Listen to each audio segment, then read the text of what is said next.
C'est avec un cœur plein de joie et d'allégresse que les pensionnaires du foyer d'accueil et d'hébergement pour jeunes filles, l'Oasis de Topota, situé dans le 5e arrondissement de Porto-Novo, ont accueilli la délégation de l'ONG Jeunes engagés pour la solidarité, la paix et le développement ce jeudi 25 juillet 2024. Conduite par Jacqueline Nakadier, marraine de l'ONG JESPD, dans le cadre de la célébration des 10 ans d'existence de cette ONG, la délégation est venue offrir ce lot de vivres aux enfants. Déjà en 2022, on était venu, on avait fait une tournée de plusieurs acteurs qui travaillent avec JESPD et des orphelinats. Et j'étais venue au foyer Oasis. Donc on avait visité, on avait passé un bel après-midi avec les enfants. Donc dans le cadre de la célébration des 10 ans de JESPD, on devait choisir un foyer dans lequel on allait faire un don de vivres. Et on a décidé de choisir le foyer Oasis parce qu'on en avait déjà fait des dons dans d'autres foyers. Et on s'est dit, pendant les vacances scolaires, les enfants dépensent beaucoup d'énergie, donc ils ont besoin aussi de beaucoup de calories, ils ont besoin d'être en pleine forme.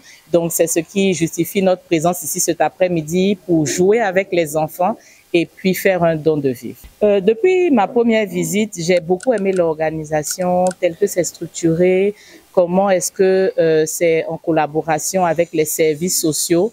Et aujourd'hui encore, je suis revenue, on a encore échangé sur la manière dont les procédures sont faites. Et c'est toujours bien de voir que à chaque fois, ça évolue, ça s'améliore et les enfants elles sont vraiment joyeuses, elles sont pleines d'énergie. Il y a des filles que j'avais vues il y a 2 ans, je vois qu'elles ont grandi, elles sont toutes en santé et ça fait vraiment plaisir de soutenir les foyers, les orphelinats. Et quand tu pars, tu reviens 2 ans plus tard, tu vois que ça s'améliore et ça s'améliore. Très émus par cet acte de générosité à leur égard, les enfants, à travers la voix de leurs représentantes, ont exprimé leur gratitude. Je suis très contente que les mamans, les tatas soient venues nous rendre visite avec beaucoup de cadeaux. Selon elles vont dire que c'est pas beaucoup, mais c'est vraiment beaucoup à nos égards. Nous les remercions beaucoup et nous prions Dieu que là où ils ont trouvé pour nous amener, qu'ils en trouvent encore beaucoup plus et que notre Dieu les protège, leur donne plus de force de travailler, de gagner plus d'argent pour penser à nous. Et je prie aussi les gens qui me voient en ce moment que si jamais ils ont l'opportunité de faire quoi que ce soit du genre, nous les prions beaucoup de penser à nous. Une occasion pour les donateurs de passer quelques instants de bonheur avec les enfants et de leur prodiguer des conseils.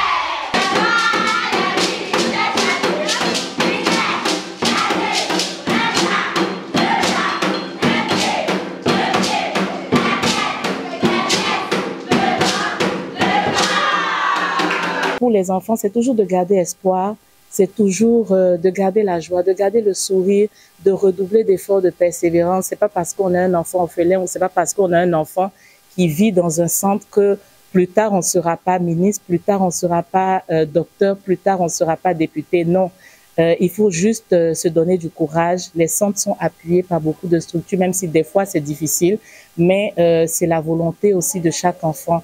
Donc, j'encourage chaque enfant à persévérer dans son travail, à avoir de bons résultats scolaires.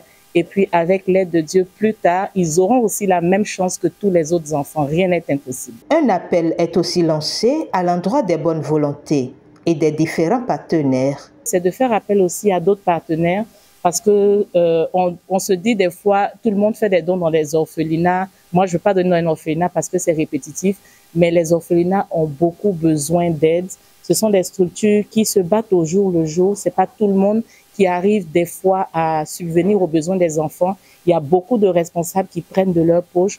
Donc, j'invite toutes les personnes, pas seulement les structures, mais toute personne X qui, à la fin de mois, a un petit budget supplémentaire. Pourquoi ne pas donner un sac de riz à un orphelinat ou un sac de farine pour le bien des enfants. Par ailleurs, une visite guidée du centre de formation professionnelle du foyer d'accueil et d'hébergement l'Oasis de Tokpota a été faite par les donateurs qui ont ensuite pris congé de leur hôte.